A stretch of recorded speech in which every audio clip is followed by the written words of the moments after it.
హరి సీతారాం దీక్షిత్. బాబాను అత్యంత భక్తి విశ్వాసాలతో సేవించిన వారిలో ఒకరు హరి సీతారాం దీక్షిత్. ఇతనిని బాబా కాకా దీక్షిత్ అని కానీ పిలుస్తుండడంతో భక్తులలో కూడా అతనికి ఆ పేరే స్థిరమైంది. ఇతడు బొంబాయికి చెందిన ప్రఖ్యాత న్యాయవాది. దేశమంతటా అగ్నిజ్వాలల వలె రగులుకున్న భారత స్వతంత్ర ఉద్యమంలో లోకమాన్య బాలగంగాధర్ తిలక్ వంటి ఉత్తమ ప్రజానాయకులపై తెల్ల ప్రభుత్వం జరిపిన న్యాయ విచారణలోనూ, పూణే వైభవము మొదలైన ప్రఖ్యాత దేశీయ పత్రికలపై జరిపిన న్యాయ విచారణలోనూ ఇతడు ప్రముఖ పాత్ర వహించి దేశమంతటా కీర్తికెక్కాడు. రాజకీయ, సాంఘిక, పురపాలక వ్యవహారాలలో ఇతడు ముఖ్య పాత్ర వహించి నాటి జాతీయ కాంగ్రెస్ పార్టీలో పనిచేసి 1904లో ఆ పార్టీకి కార్యకర్త అయ్యాడు. బొంబాయి నగర్ పాలక్ సంస్థ కార్పొరేషన్లో కౌన్సిలర్గా కూడా పనిచేశాడు. ఇతడొక వంక ప్రజాభిమానం చూరగొంటూనే మరొక వంక తెల్ల ప్రభుత్వం వారి మన్ననలు కూడా పొందాడు.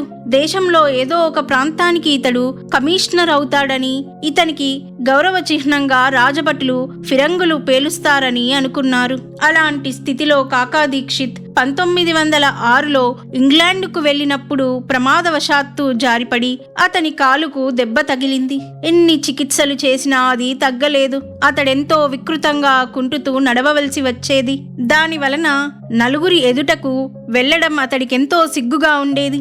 దురదృష్టంగా కనపడే ఈ దృశ్యమే ముందు ఇతనికి సాయి సన్నిధి చేకూర్చింది. ఇంతటి దేశసేవ మాటున చిన్నప్పటి నుండి అతనికి తీవ్రమైన ఆధ్యాత్మికమైన సంస్కారం ఉండేది. కాశీ, ప్రయాగ, బదరి, కేదార్, బృందావనం, ద్వారకా యాత్రలు చేసి దీక్షిత్ ఇంతకు ముందే కావలసిన పుణ్యం సంపాదించుకున్నాడు. అతని తండ్రి గారు మంచి భక్తుడు కనుక ఇట్టి విపత్తు కలగగానే లౌకికమైన కీర్తి ప్రతిష్టలు, సిరి సంపదలు నిజానికి మనిషిని ఎలా ఆదుకోలేవో అతడికి బాగా అర్థమైంది. తీవ్ర ఆధ్యాత్మికమైన పిపాస అతనిలో రగులుకున్నది. ఆ కాలంలోనే అతనికి ప్రఖ్యాత మరాఠీ నవల రచయిత హెచ్ఎన్ ఆప్టే, అన్నాసాహెబ్ దాబోల్కర్లతో సన్నిహిత స్నేహం ఏర్పడింది. ఈ ముగ్గురికి శివాజీ గురువైన సమర్థ రామదాస స్వామి వంటి సమర్థ సద్గురువును ఆశ్రయించాలని తీవ్రంగా అనిపించసాగింది. వారిలో ఎవ్వరికి మొదట అటువంటి మహనీయుడు దొరికినా మిగిలిన ఇద్దరికి కూడా తెలియపరచాలని ఒప్పందం చేసుకున్నారు. సుమారు 1909 ప్రాంతంలో నానా చందోర్కర్ అతనిని కలుసుకొని షిరిడీలో వేంచేసిన సాయిబాబాను దర్శిస్తే అతని అవిటితనం ఆయన తగ్గించగలరని హితం చెప్పాడు. అటు తర్వాత అతడు కౌన్సిల్ ఎన్నికల కార్యక్రమంలో అహ్మద్ నగర్ వెళ్లి సర్దార్ మిరీకర్ అను సాయి భక్తుని ఇంట బస చేశాడు. అక్కడే మొదటిసారిగా సాయిబాబా పటం చూచి మంత్రముగ్ధుడయ్యాడు. సాధ్యమైనంత త్వరగా అతడు షిరిడీ దర్శించాలన్న కోరిక వెళ్లిబుచ్చాడు. అదే సమయానికి అనుకోని రీతిన మాధవరావు దేశపాండే కూడా అహ్మద్ నగర్ వచ్చాడు. అతనితో కలిసి కాకాసాహెబ్ కూడా నవంబర్ 2, 1909లో మొదటిసారిగా షిరిడీ చేరి బాబాను దర్శించాడు. అతనికి ఆయనపై అపారమైన భక్తి శ్రద్ధలు కలిగాయి. అప్పటి నుండి తరచుగా షిరిడీ వస్తుండేవాడు. ఒక్క సంవత్సరంలో గాని అతడికి ఆ మహాత్ముని సన్నిధిలో ఇల్లు కట్టుకొని అక్కడే ఉండిపోవాలనిపించింది. అతడు వ్యాపారంలో తనకున్న 25 వాటాలు అమ్మి షిరిడీలో ఒక షెడ్డు నిర్మించుకొని దానిపై రేకులు కప్పించుకుంటే యాత్రికులకు కూడా పనికి వస్తుందని మొదట తలచాడు. తర్వాత భవనం నిర్మించదలచాడు. డిసెంబర్ 9, 1910న సాయి అనుమతి పొంది అదే శుభ సమయమని తలచి తన వాడాకు శంకుస్థాపన చేశాడు. ఎంత చెప్పినా సాయిని దర్శించడానికి సామాన్యంగా అంగీకరించని అతని సోదరుడు కూడా ఆ శుభదినాన షిరిడీ చేరాడు. దాదాసాహెబ్ కాపాడ్డే కూడా ఒక్కడుగా అక్కడికి చేరుకున్నాడు. కాపాడ్డే బాబా వద్ద సెలవు తీసుకొని షిరిడీ విడిచి వెళ్ళడానికి ఎంతో బిడియపడ్డాడు. కానీ డిసెంబర్ 10న కాపాడ్డే షిరిడీ నుండి వెళ్ళడానికి దీక్షిత్ శంకుస్థాపన చేయడానికి అంగీకరించారు బాబా. నాడే చావడిలో షేజ్ హారతి ప్రారంభమవ్వడం వలన ఆ రోజు చిరస్మరణీయమైంది. 5 మాసాలలో ఆ భవన నిర్మాణం పూర్తయింది. 1911లో శుభకరమైన రామనవమి నాడు దీక్షిత్ శాస్త్రోక్తంగా గృహప్రవేశం చేశాడు. అతడు ఏకాంత ధ్యానానికి తన కోసం దాని మేడ మీద ఒక గది మాత్రం ఉంచుకొని మిగిలిన భవనమంతా బాబాను దర్శించవచ్చే భక్తుల వినియోగానికి వదిలివేశాడు. అదే ప్రఖ్యాతమైన దీక్షిత్ వాడ. సాయిని తన శారీరకమైన అవిటితనం తొలగించమని కోరడానికి వచ్చిన కాక ఆయనను దర్శించగానే అల్పమైన సంకల్పం విడిచి ఆధ్యాత్మికమైన తన అవిటితనం తొలగించమని ప్రార్థించాడు. సాయి అభయమిచ్చి నా కాకాను విమానంలో తీసుకుపోతాను అన్నారు. షిరిడీ వచ్చే నాటికి అతని వయస్సు 45 సంవత్సరాలు మాత్రమే. న్యాయవాదిగా పుష్కలంగా ధనం ఆర్జిస్తున్నాడు. దేశమంతటా అతని కీర్తి మారుమ్రోగుతోంది. ఎంతో ఉన్నతమైన పదవులు అతనిని వరించడానికి సిద్ధంగా ఉన్నాయి. బొంబాయి, విలేపార్లే మరియు లోనావాలాలో 3 పెద్ద బంగ్లాలున్నాయి. అయితేనేమి అతడి హృదయమంతా మహత్తరమైన సాయి సన్నిధినే వరిచింది. మహత్తరమైన వారి సన్నిధి ముందు, వారి కృపా కటాక్ష వీక్షణం ముందు ఇవన్నీ సూర్యుని ముందు చంద్రునిలా అత్యల్పాలని అనిపించాయి. వాటన్నిటినీ ఉపేక్షించసాగాడు. ఎంతో లాభదాయకమైన తన వృత్తిని పూర్తిగా అలక్ష్యం చేశాడు. రాబడి ఎంతగానో తగ్గిపోయింది. అవధులు లేని అతని ఔదార్యము మరియు అతిథి సత్కారాల వలన ఆ 3 బంగళాలు మినహా అతడి సంపదంతా కరిగిపోయింది.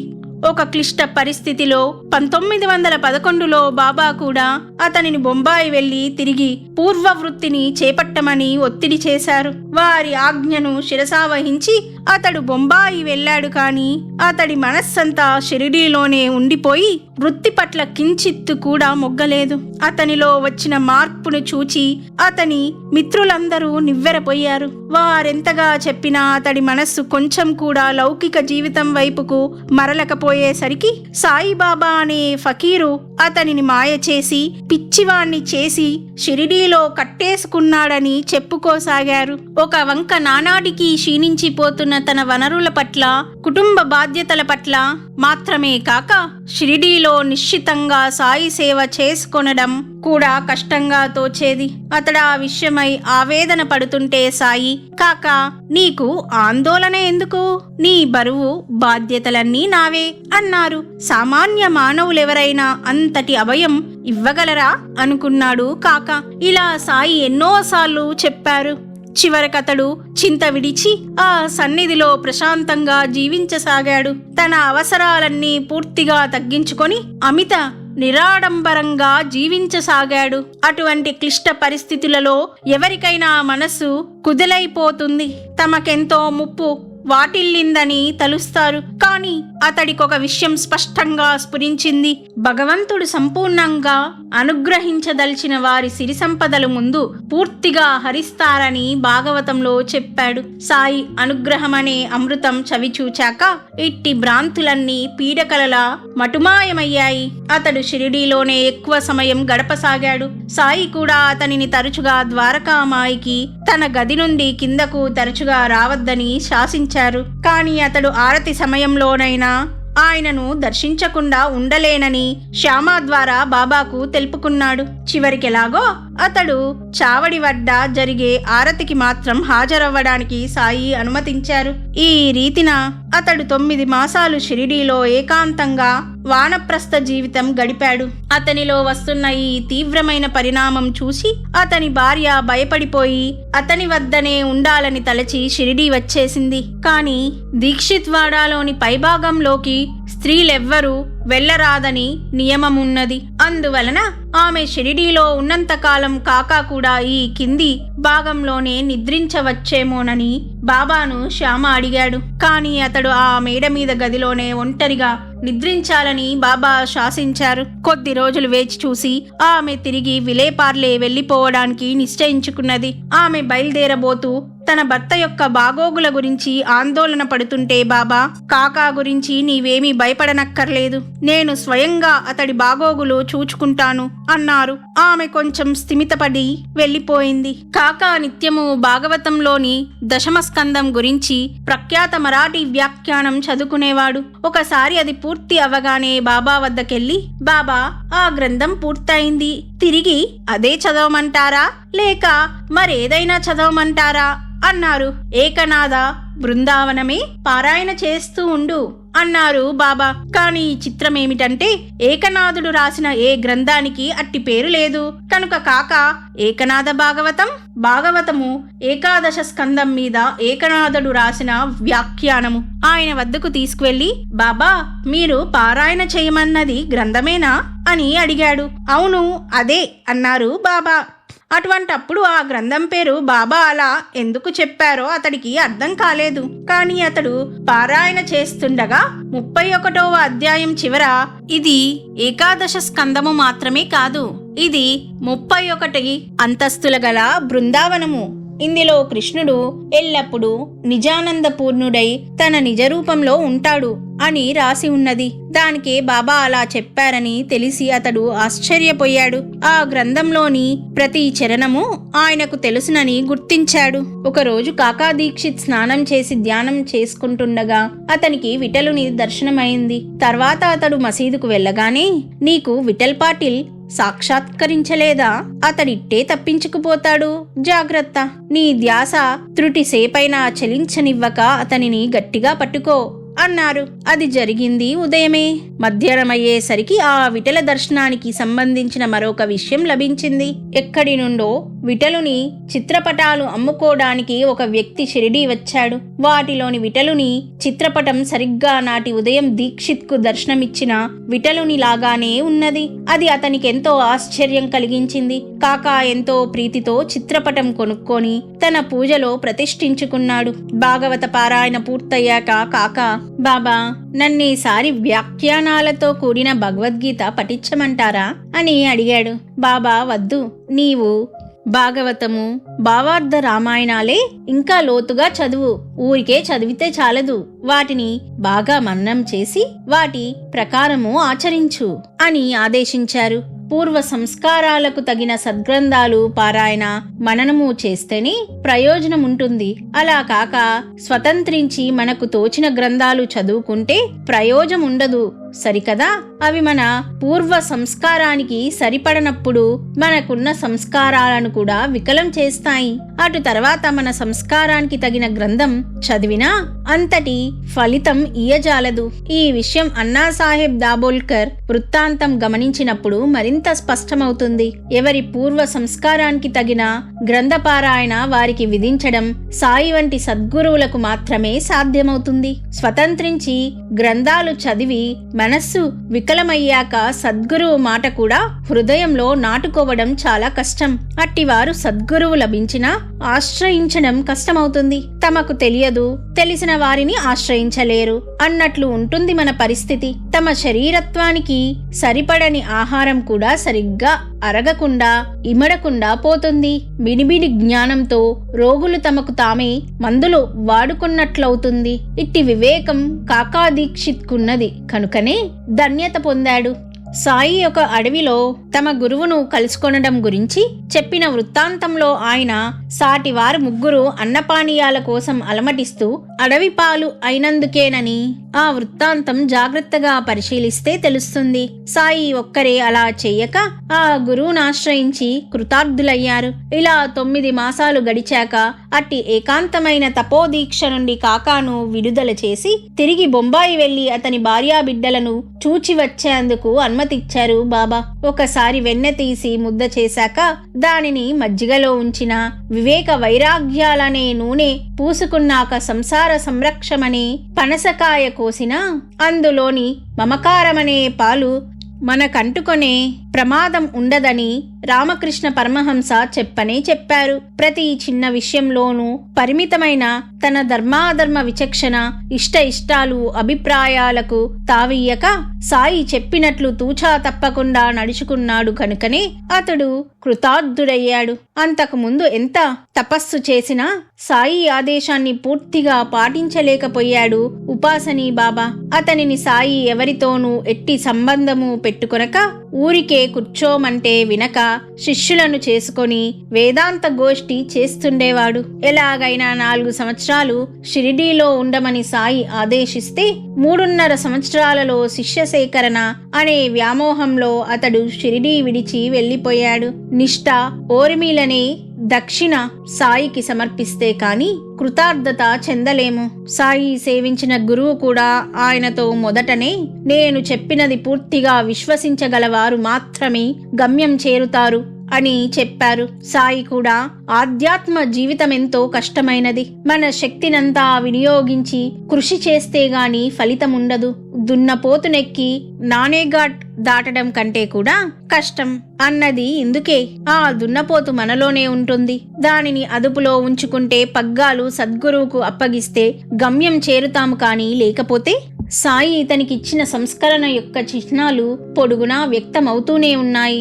ఇతడింకా బొంబాయిలో శ్రీమంతుడైన లాయర్గా ఉంటూ బాబా దర్శనానికి వస్తున్న రోజులవి. ఒకసారి అతడు ఒక ట్రంక్ పెట్టే నిండుగా రూపాయి నాణాలు తీసుకొని షిరిడీ చేరాడు. అవి అతడొక రాజ సంస్థానంలో సంపాదించుకున్న డబ్బు.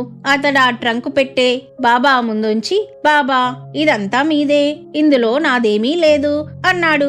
బాబా వెంటనే అలాగా అని అందులో నుండి 2 చేతులతో కాసులు తీసి డబ్బు కోసం ఈగలవలే ఆయన చుట్టూ చేరిన వారికి పంచేశారు. చూస్తుండగానే ఆ ట్రంకు పెట్టే ఖాళీ అయిపోయింది. దీక్షిత్ కు స్నేహితుడు, వృత్తిరీత్యా సబ్జడ్జి అయిన గార్డే కాకా ముఖంలోని భావాలను నిశితంగా గమనిస్తున్నాడు. కాకా ముఖంలో కించిత్ అయినా మార్పు లేదు. మరొకప్పుడు దీక్షిత్ ఒక ఆవును కొన్నాడు. బాబా దానికేసి చూచి, ఇదొకప్పుడు జాల్నాలో ఒకనికి చెందినది, అంతకు ముందు ఔరంగాబాదులో ఒకనికి చెందినది, ఇంకా ముందు ఇది మహల్సాపతికి చెందినది. నిజానికది ఎవరి సొత్తో అల్లాకే ఎరుక అన్నారు. లౌకికమైన సంపదలు అస్థిరమని, అశాశ్వతమని, నిజానికవి సృష్టికర్త అయిన భగవంతునికి చెందినవేనని వారి భావం. వాటిపై మమకారం పెంచుకోవడం, దుఃఖం కొని తెచ్చుకోవడం తప్ప మరేమీ కాదు. 1917లో ఒకరోజు బాబా అకస్మాత్తుగా, ఏమిటి అక్కడ బొంబాయిలో తర్జనా భర్జనా జరుగుతోంది అన్నారు. అర్ధాంతరంగా ఆయన అలా ఎందుకన్నారో దీక్షిత్ కు కాని అక్కడున్న ఇతరులకు కాని అర్థం కాలేదు. ఆ మరు రోజే కాకా మహాజని బొంబాయి నుండి వచ్చాడు. అతడి యజమాని సేట్ డాకెర్ సేకు బాగా సుస్థి చేసింది. ఆ విషయమై ఏమి చెయ్యాలో బాబాను అడిగి రావడానికి కాకా మహాజనిని షిరిడి వెళ్లి రమ్మన్నారు. అతడు ఆ సమయంలో సాయి సన్నిధిలోనున్న దీక్షిత్ కు జాబు రాస్తే చాలునన్నాడు. కాకా మహాజని అది చాలదని, అతడు ఆ విషయమై షిరిడి వెళ్లి రావాలని అతని యజమాని కుటుంబంలోని వారు చెప్పారు. అతడు ఆ విషయం చెప్పగానే సాయి, నిన్న మనం ప్రస్తావించుకున్న విషయం అదే అన్నారు. బొంబాయిలో వారేమి మాట్లాడుకుంటున్నది బాబాకు తెలుసు. ఒకసారి షిరిడీలో కాకాకు జ్వరం వచ్చింది. అప్పుడు బాబా, విలేపార్లేలోని నీ బంగళాకు వెళ్ళు, ఆ జ్వరం కొద్ది రోజుల్లో మాత్రమే ఉంటుంది, తర్వాత అదే తగ్గిపోతుంది, భయం లేదు, నీవు మంచంలో పడుకోకుండా యథాప్రకారం రవ్వకేసరి తింటూ ఉండు అన్నారు.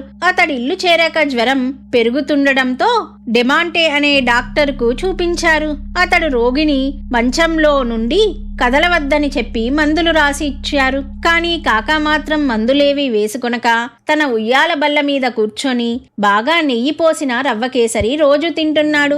అది చూచి ఆ వైద్యుడు నిర్ఘంతపోయి మరొక డాక్టర్తో కలిసి అతడిని పరీక్ష చేసి అతడలానే చేస్తే ఎంతో ప్రమాదించగలదని హెచ్చరించాడు. కాకా అతనితో, మీరు కేవలం స్నేహితులుగా వచ్చి సరదాగా 4 కబుర్లు చెబుతారని మిమ్మల్ని పిలిపించాను. బాబా చెప్పారు కనుక ఈ జ్వరం ఎలాగో కొద్ది రోజుల్లో తగ్గిపోతుంది, మీకు మాత్రం ఎట్టి పరిస్థితులలోనూ మాట రాదులేండి అన్నాడు.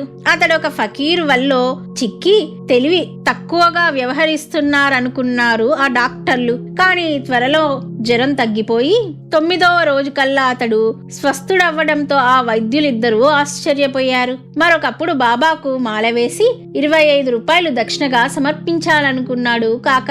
అతడు మాల వేయగానే సాయి, ఈ మాల 25 రూపాయలు కోరుతుంది అన్నారు. కాకా పరవశించి దక్షిణ సమర్పించాడు. మరొక రోజు అతడు ద్వారకామాయికి రాగానే, బాబా, నీవీ రోజు నాకు అన్ని సేవలు చేస్తావు కానీ తాంబూలము ఇవ్వలేదేమి, వక్క ఆకు ఇవ్వు అని చేయి చూపారు. నిజమే, అతడు ఆ రోజు పూజలో తాంబూలం అర్పించలేదు. ఆ సంగతి గుర్తొచ్చి వెంటనే అది సమర్పించుకున్నాడు. సాయి తనను అనుక్షణము కనిపెట్టి ఉన్నారని అతనికి అంతకంతకు ధృవపడింది. అంతేకాదు, ఒకరోజు కాకాకు నాగపూర్లో అతని సోదరుడు జబ్బు పడ్డాడని జబ్బు వచ్చింది. అతడు వెంటనే ఆ జాబు బాబాకు చూపి, నా తమ్ముడు జాబు రాసినా వాడికేమి సహాయం చెయ్యలేకపోతున్నాను అని వాపోయాడు. అతడికి సహాయం నేను చేస్తాను అన్నారు బాబా. కానీ అతడికేమీ అర్థం కాలేదు. కొద్ది రోజుల తర్వాత మరొక జాబు వచ్చింది. సరిగ్గా సాయి అలా అన్న సమయంలోని నాగపూర్లోని అతని తమ్ముని వద్దకు ఒక సాధువు వచ్చి సేవ చేసి జబ్బు తగ్గించి వెళ్లిపోయాడని తెలిసింది. బాబా తమ భక్తులనే కాక వారి ఆప్తులను కూడా కాపాడుతారు. ఇతనికి సాయి ప్రసాదించిన ఇతర అనుభవాలు సాయిబాబా చరిత్రలో చూడవచ్చు. ఇలాంటి సంఘటనలనే కాకా దీక్షిత్ ఫిబ్రవరి 11, 1914 తన డైరీలో ఇలా రాసుకున్నాడు. చోటు భయ్యా, పరువులేకర్, హర్దార్ మెజిస్ట్రేట్ ఆమ్లపిత్తంతో బాధపడుతుండేవాడు. ఏమి తిన్నా వాంతి అయిపోతుండేది. ఎందరో వైద్యులు మందులిచ్చారు కానీ తగ్గలేదు. చివరికొక వైద్యుడు ఇక నుండి ఇతనికి ఏ మందులు ఇవ్వద్దు, అతని వ్యాధి సత్పురుషుల అనుగ్రహంతో తగ్గవలసిందే అన్నాడు. మందులు మానివేసి 5-6 సంవత్సరాల తర్వాత కొందరు మిత్రులతో కలిసి ఒక గురు పూర్ణిమ నాడు బాబా దర్శనానికి షిరిడీ వచ్చాడు. నాటి వేడుక అయ్యాక మర్నాడు సాయంత్రం 4 గంటల ప్రాంతంలో అతని అనుచరులు మసీదులో బాబా పాదాల వద్ద కూర్చున్నారు. ఇంతలో అందరూ మావుసీబాయ్ అని పిలిచే ఒక ఇల్లాలు అక్కడకు వచ్చింది. బాబా ఆమెతో, మావుసీ, ఆలస్యంగా వచ్చావేమి అన్నారు. తనకు పైత్యంగా ఉండి ఆలస్యంగా వచ్చానని ఆమె చెప్పింది. బాబా నవ్వి, నువ్వు అతిగా తింటున్నావు, అందుకే పైత్యం వచ్చింది అన్నారు. అప్పుడు ఆ బాధ తగ్గించమని ఆమె కోరింది. బాబా కొద్దిసేపు మౌనంగా ఉండి చోటు భయ్యాను చూపుతూ, ఈ సోదరుడు కూడా చాలా కాలం ఆ పైత్యంతోనే బాధపడుతున్నారు అన్నారు. అప్పుడు అతని సోదరుడు, వీనికి పైత్యమున్నది, చికిత్సలన్నీ విఫలమయ్యాయి అన్నాడు. అప్పుడు బాబా, ఇక నుండి మందులన్నీ ఆపేయాలి, ఇక ఇతనికి ఆ బాధ ఎన్నడూ కలగదు అన్నారు. ఆ రోజు నుండి అతని ఆమ్లపిత్తం 10-12 సంవత్సరాలుగా ఎన్ని మందులు తీసుకున్నా తగ్గని వ్యాధి బాబా అలా అనగానే మటుమాయమైపోయింది. ఒకరోజు వాజేతో, నీవిప్పుడేం చేస్తున్నావు అన్నారు బాబా. వాజే, మసీదులో నేను చేయవలసిన పని ఏదైనా ఉంటే చేస్తాను అన్నాడు. అప్పుడు బాబా, మసీదులో చేయవలసిన పని ఏదైనా ఉంటే చెయ్యి అన్నారు. మరో రోజే అక్కడెంతో పని చేస్తూ ఉండే పండిత్కు జబ్బు చేసింది. బాబా ఆదేశానుసారం అతడు స్వస్థుడయ్యేదాకా వాజే పనిచేస్తూ ఉండవలసి వచ్చింది. బాబా మహాసమాధి చెందాక కాకా తనకు ఏ సమస్య ఎదురైనా బాబాను ప్రార్థించి ఆయన ముందు చీట్లు వేసి ఆ సందేశాన్ని తూచా తప్పకుండా పాటించేవాడు. ఒకప్పుడు అతని సోదరుడు సదాశివునికి ఉద్యోగము ఎక్కడ రాకపోయేసరికి బాబా పటము ముందు కాకా చీట్లు వేసి ఆ సందేశం ప్రకారం తన సోదరుని బొంబాయికి రప్పించాడు. కాని అక్కడ కూడా ఎట్టి ప్రయత్నము ఫలించలేదు. బాబా సందేశం ఎలా వ్యర్థమైందా అనుకున్నాడు కాకా.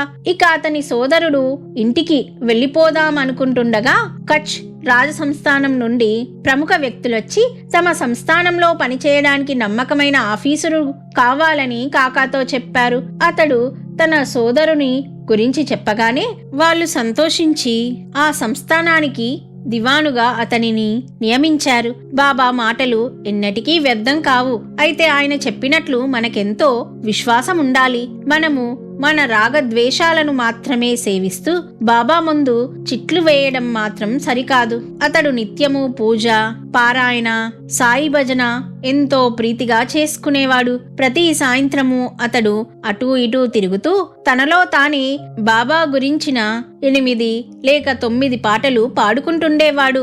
నిజానికి అతడికి కూడా చక్కగా పాటలు రాయడం వచ్చు. అలా రాయవచ్చు కదా అని కాకా మహాజని సూచించాడు కూడా. ఎందరో మహానుభావులు రాసిన గీతాలుండగా పామరుడనైన నేను కూడా రాయపూనడం అర్థం లేని పని. దాని వలన నేనొక గేయకారుడునన్న అహంకారం బలపడ్డం తప్ప ప్రయోజనమేమీ ఉండదు అన్నాడు. మనలో ఎంతటి సామర్థ్యమున్నా అలాంటి వివేకం ఉండడం ఎంతో కష్టం.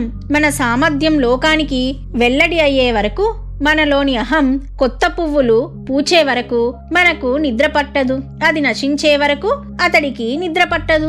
నిజమైన గురుభక్తునికి ఇతరులకు ఉండే వ్యత్యాసం అదే.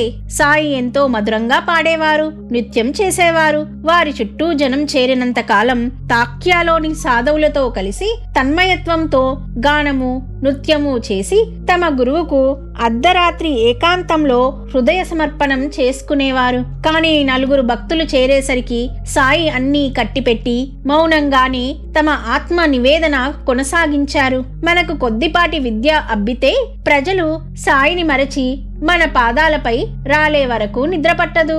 ఒకసారి కాకా దీక్షిత్ కుటుంబమంతా షిరిడీలో ఉండగా అతని కూతురు వత్సలికి జబ్బు చేసింది. కాకా మాత్రం ఆ విషయమై బాబానేమీ కోరక కర్తవ్యం ఆయనకే విడిచి ఊరుకున్నాడు. ఒకప్పుడు ఆ పాప విలేపార్లేలో అనేక వస్తువులతో నిండి ఉన్న పెద్ద అల్మారా పైకి ఎక్కింది. ఎలా జరిగిందో కాని అంత బరువైన అల్మారా ఆ పాప మీద పడింది. అయినప్పటికీ ఆ పాప గాజులు చిట్లడం మినహా కించిత్తు దెబ్బ తగలకపోవడం ఆశ్చర్యం. కానీ ఈసారి ఆ పాపకు జ్వరం రోజు రోజుకు హెచ్చుతున్నది కానీ తగ్గడం లేదు. ఒకరోజు బాబా ఆమెకు కలలో కనిపించి, నీవింకా ఇక్కడే ఉండడం ఎందుకు?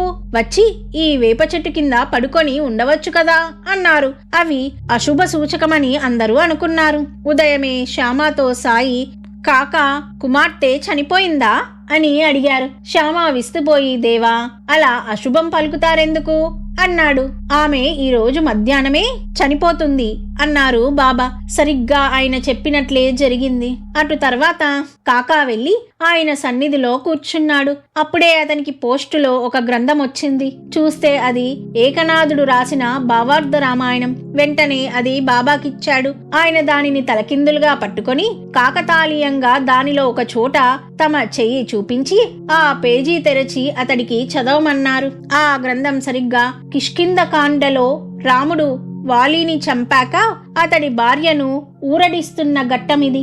మృత్యువన్నది అనివార్యమని గుర్తించి ఎడబాటును ధైర్యంతో సహించగలగడమే వివేకమని రాముడు ఆ ఘట్టంలో బోధిస్తాడు. దీక్షిత్కు చక్కని సమాధానం లభించింది. సాయి కొందరు భక్తులనెందుకు మరణించనిస్తారో తెలుసుకునే అవకాశం కూడా అతనికి కలిగింది. షిరిడీలో ఒక వృద్ధురాలికి ఉన్న ఒక్కగానొక్క కొడుకును పాము కరిచింది. ఆమె సాయి వద్దకు పరుగున వచ్చి తనకు ఊది ఇచ్చి తన బిడ్డను రక్షించమని కోరింది. కాని ఆయన ఊది ఇవ్వలేదు సరికదా, ఏమీ పల్కను కూడా లేదు. ఆమె వెళ్లిపోయి మరలా కొద్దిసేపట్లో గుండెలు బాదుకుంటూ పెద్దగా శోకిస్తూ వచ్చి తన కొడుకు మరణించాడని అతనిని బతికించమని బతిమాలింది. అయినా సాయి ఏమీ మాట్లాడలేదు. ఆ దృశ్యం చూడలేక దీక్షిత్ కూడా బాబాను అలా చేయమని కోరాడు. ఆయన అతడితో మాత్రం, తమ్ముడు నీవిటువంటి వాటిలో చిక్కుకోవద్దు, ఇది మంచికే జరిగింది. అతడు మరొక దేహంలో ప్రవేశించాడు.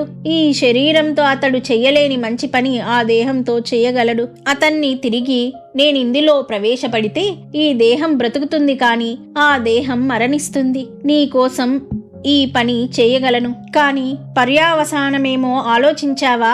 అందులో ఎంతటి బాధ్యత ఉన్నదో నీకేమైనా తెలుసా?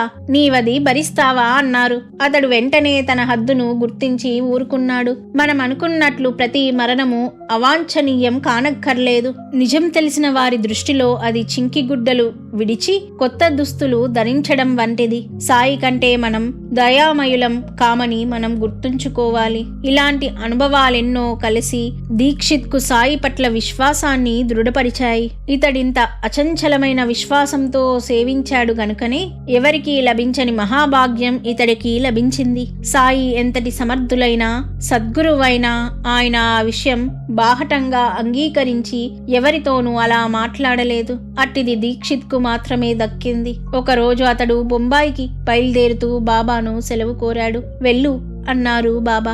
ఆ పక్కనున్న ఒకరు భావయుక్తంగా, బాబా ఎక్కడకు వెళ్ళాలి అని అడిగాడు. బాబా అతడి భావం గుర్తించి పైకి అన్నారు. భగవంతుని వద్దకని వారి భావం. ఎలా వెళ్ళాలి? తిరిగి అడిగాడు ఆ భక్తుడు. ఎన్నో చోట్ల నుండి ఎన్నో మార్గాలున్నాయి. ఇక్కడి నుండి కూడా ఒక మార్గమున్నది. కానీ ఆ మార్గంలో ఎన్నో అడ్డంకులు, పెద్ద పులులు, ఎలుగుబంటులు ఉన్నాయి. అజాగ్రత్తగా ఉన్నామో ఆ పక్కనే ఉన్న అగాధంలో పడిపోతాము అన్నారు బాబా.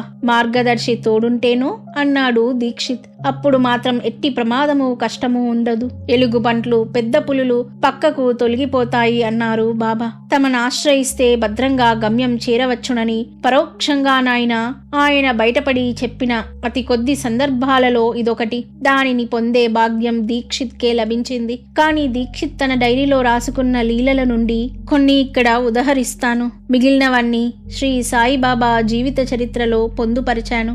కొద్ది నెలలు షిరిడీలో నివసించాలని వచ్చిన భక్తుడు సాయి మహారాజ్ను రహస్యంగా ఫోటో తీయాలని తలచాడు. చివరకు ఒకనాడు బాబా లిండీకు వెళ్తూ సాటేవాడ వద్ద నిల్చున్నప్పుడు ఫోటో తీశాడు. దాని నెగిటివ్లో బాబా పక్కన నిల్చున్న మిగిలిన వారందరి బొమ్మలు స్పష్టంగా పడ్డాయి. కానీ బాబా పాదాలు మాత్రమే అందులో పడ్డాయి. భక్తులు గురు పాదాలను ధ్యానించాలన్న శృతి వాక్యాన్ని ఈ లీల వివరిస్తుంది. దేహమంతటికి పాదాలే ఆధారం కనుక వాటిని ధ్యానించాలి.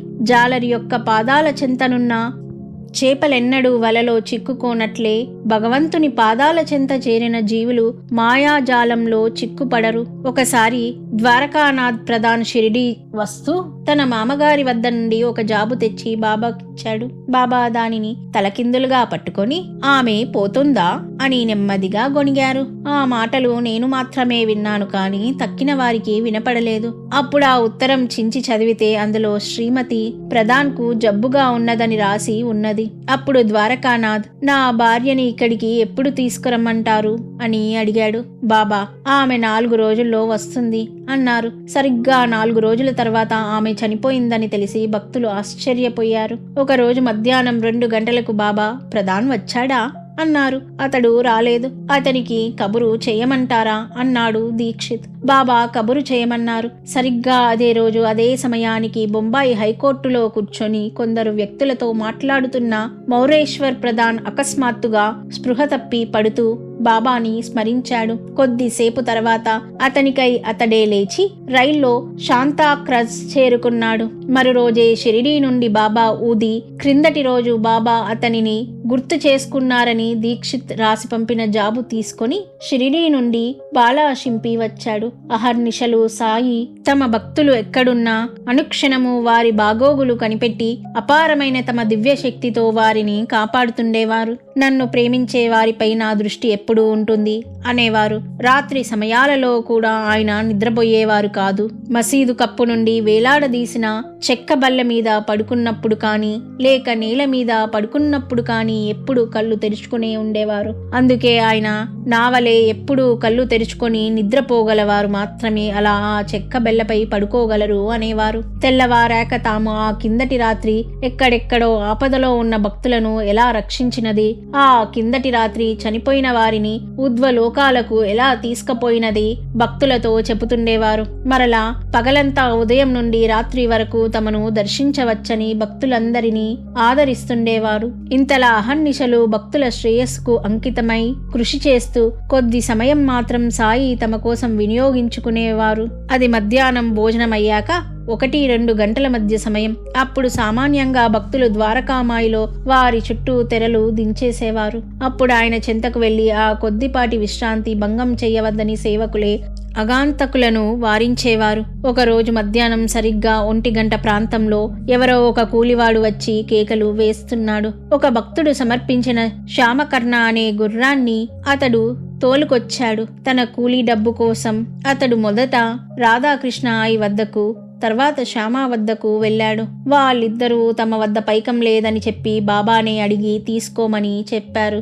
ఆ సమయంలో బాబా విశ్రాంతికి భంగం కలిగించకూడదని అతడికి తెలియదు. అందువలన అతడు తిన్నగా ద్వారకామాయి వద్దకొచ్చి బాబా బాబా నాకు డబ్బులిప్పించండి, నేను వెళ్ళిపోవాలి అని కేకలు పెట్టాడు. ఆ రగడకు విశ్రాంతి భంగమై బాబా పట్టరాని కోపంతో పెద్దగా తిడుతూ లేచి అతడి మీదకు సట్కా విసిరారు. అది ఆ కూలీ మనిషికి తగిలి తల పగిలి నెత్తురు కారింది. అతడు పెద్దగా ఏడుస్తూ బయటకు వెళ్లి భక్తులతో చెప్పుకున్నాడు. అహర్నిశలు అసంఖ్యంగా బాబా దర్శనానికి వచ్చే భక్తులను కనిపెట్టడానికి కొందరు పోలీసులు ఆ ప్రాంతంలో తిరుగుతుండేవారు. వారితో ఆ కూలీ మనిషి ఫిర్యాదు చేసి గొడవ చేస్తాడు అవుతాడేమోనని భక్తులందరూ ఆందోళన చెందారు. అదృష్టవశాత్తు ఆ సమయానికి కాకా దీక్షిత్ ఆ మనిషిని పిలిపించి ఆ సమయంలో బాబా విశ్రాంతికి అంతరాయం కలిగించడం ఎంత అనుచితమో అతడికి అర్థమయ్యేలా చెప్పాడు. బాబా అతనికి కేవలం ఆ పూట కూలి మాత్రమే కాక శాశ్వతమైన జీవనోపాధి ఏర్పడేలా అతనికి 200 రూపాయలు ఇవ్వగలరని చెప్పి దానితో అతడు బండి ఎద్దులు కొనుక్కోవచ్చని చెప్పాడు. రోజు షిరిడీకి కోపార్గంకు భక్తులను చేరవేస్తుంటే అతడికి జీవనము సాయి సేవ కూడా లభించగలదని చెప్పి అతనిక పైకమిచ్చాడు దీక్షిత్. తర్వాత ఆ కూలి మనిషి అలాగే జీవనం చేశాడు. ప్రతిరోజు భక్తులు బాబాకెన్నో కాన్కెలు దక్షిణలు సమర్పించేవారు. రోజు సాయంత్రమయ్యేసరికి ఆయన ఆ పైకమంతా దానం చేసేవారు. కేవలం ఆ పైకం కోసమే ఆయన వద్దకొచ్చేవారెందరో ఉండేవారు. వారిలో నేరస్తులు కూడా ఉండేవారు. ఒకప్పుడు భక్తులలో కలిసిపోయి అక్కడ సుమారు 32 మంది నేరస్తులు ఖేడీలు ఉండేవారని పోలీసు శాఖ వారి సమాచారం ఉన్నది. స్థానిక భక్తులకు సేవకులకు సాయి నిత్యము కొంత నిర్దిష్టమైన పైకమిచ్చేవారు. వారిలో లక్ష్మీబాయి షిండేకు 9 రూపాయలు లభించేవి. బాబాకొచ్చే దక్షిణ బ్రిటిష్ పాలనలో గవర్నర్కొచ్చే నెలసరి జీవితమంతా ఉండేదని, ఆయన అదంతా వృధా చేశారని ఆనాటి ప్రఖ్యాత దినపత్రికలో చండావర్కర్ అను న్యాయమూర్తి బాబా మహాసమాధి చెందిన సందర్భంగా తన వ్యాసంలో రాశాడు. మిత్రుడు శంకర్రావు తల్లి పండరీపురము మరి 2 ఊళ్ళు వెళ్లదలిచి దారిలో సాయిని దర్శించాడు. తర్వాత ఆమె సెలవు కోరినప్పుడు బాబా నీవు ఊది తీసుకొని ఇంటికి వెళ్ళు అని ఆదేశించారు. అంతటితో ఆమె పండరి వెళ్లి సంకల్పం విడచి స్వగ్రామం చేరింది. బాబా ఊది అందరికీ ఇవ్వాలని పొట్లం విప్పింది. కాని అందులో పండరీపురంలో ప్రసాదంగా పంచే బుక్క నల్లని పొడి ఉన్నది. ఇదేమిటి, ఇందులో బుక్క ఉన్నదే అని ఆమె అంటే, మేము నీకు షిరిడియే పండరీపురము, అందుకే బాబా నీకు సరిపడిన ప్రసాదమే ఇచ్చారు అని చెప్పాము. సాయి సశరీరులుగా ఉన్నప్పుడు మాత్రమే కాక అటు తర్వాత కూడా అతడు సాయి సంస్థానమే తన ఇల్లుగా, తన బాధ్యతగా సాయి యొక్క ప్రతి రూపంగా తలచి సేవించాడు. ఇదెంతో అరుదైన సంస్కారం. సామాన్యంగా మహాత్ములు సిద్ధి పొందగానే అంతవరకు వారిని సేవించిన వారు కూడా ఎవరి దారి వారు చూచుకొనడం లోకంలో చూస్తాము. మన గురువు మన చింతనే ఉండలేదా అని చెప్పి ఆ మాటల మాటున మన బాధ్యత నుండి తప్పుకుంటాం. మన కుటుంబ విషయంలో అయితే ఇలా చేస్తామా?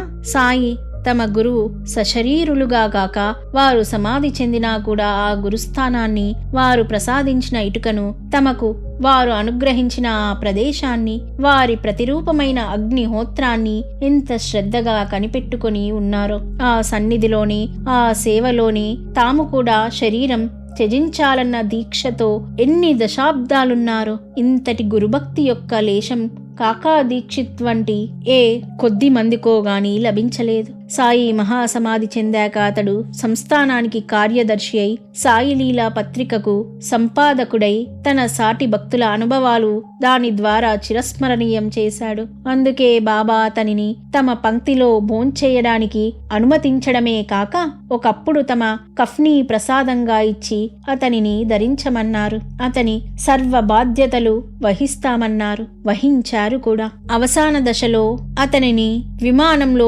తీసుకుపోగలమని హామీ ఇచ్చారు. ఏకాదశి నాడు మరణించిన వారు వైకుంఠానికి వెళ్తారని దీక్షిత్కు ఎంతో నమ్మకం. సంవత్సరం 1923లో సాయిలీలా పత్రికలో ఇతడు స్వయంగా రాశాడు కూడా. హరిభక్తుడు హరికి పవిత్రమైన ఏకాదశి నాడు మరణించడం ఎంతగానో తగి ఉన్నది. నిజానికి సాయి సేవకులైన కాశీరాం, అప్పాబిల్, మహల్సాపతి మొదలైన వారందరూ ఏకాదశి నాడే మరణించారు. జూలై 4, 1926న దీక్షిత్ తన భావార్థ రామాయణంలోని గజేంద్ర మోక్షం చదివాడు. నాటి రాత్రి అతడికొక చిత్రమైన స్వప్నం వచ్చింది.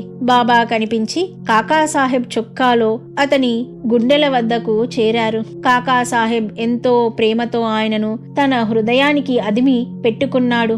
మరు రోజు తెల్లవారగానే కాకా ఈ కలసంగతి అన్నాసాహెబ్ దేశ్పాండే మొదలైన వారితో చెప్పాడు. తర్వాత ఆ రోజు అతని పారాయణలో సిద్ధ పురుషుల మహత్యం గురించి చదవడం జరిగింది. అటు తర్వాత అతడు విలేపార్లే నుండి బయలుదేరి బొంబాయిలోని డాక్టర్ దేశ్ముఖ్ గారి ఆస్పత్రిలో చికిత్స పొందుతున్న తన కుమారుడు రామకృష్ణను చూడడానికి బయలుదేరాడు. అంతవరకు అతనితో కలిసి భజన పారాయణాలలో పాల్గొనిన అన్నాసాహెబ్ దబోల్కర్ కూడా తన స్వస్థానానికి బయలుదేరాడు. వారిద్దరూ కొంచెం ఆలస్యంగా రైల్వే స్టేషన్ కు చేరుకున్నాడు. నాడు రైలు కూడా ఆలస్యమై సరిగ్గా అదే సమయానికి వచ్చింది. ఆ ఇద్దరు రైలెక్కి కూర్చోగానే కాకా, చూచావా అన్నాసాహెబ్, బాబా ఎంత దయామయుడో, సరిగ్గా సమయానికి రైలు అందించారు.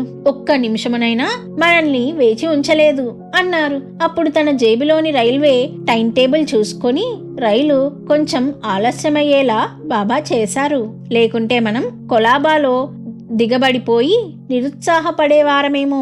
ఇదే సాయి దయ అని చెప్పి అన్నాసాహెబ్కు ఎదురుగా సీటులో కూర్చుంటూ అపారమైన సాయి దయను తలుచుకుంటూ కన్నులు మూసుకున్నాడు. కొంతసేపు అతడు కన్నులు తెరవకపోయేసరికి నిద్ర పట్టిందా అని ప్రశ్నించాడు అన్నాసాహెబ్. కాకా తల ఒకవైపు ఒరిగేసరికి అతడు స్పృహ కోల్పోయాడు కాబోలు అనుకొని అతనిని బల్లపై పడుకోబెట్టాడు. తర్వాత ఆ విషయం రైల్వే గార్డుతో చెప్పేసరికి అతడు పటేల్ స్టేషనులో దీక్షిత్ దేహాన్ని దింపించి వైద్య పరీక్ష చేయించాడు. అప్పటికే దీక్షిత్ దేహత్యాగం చేశాడని తెలిసింది. అటు తర్వాత అన్నాసాహెబ్ అంత్యక్రియలన్నీ ఏర్పాటు చేశాడు.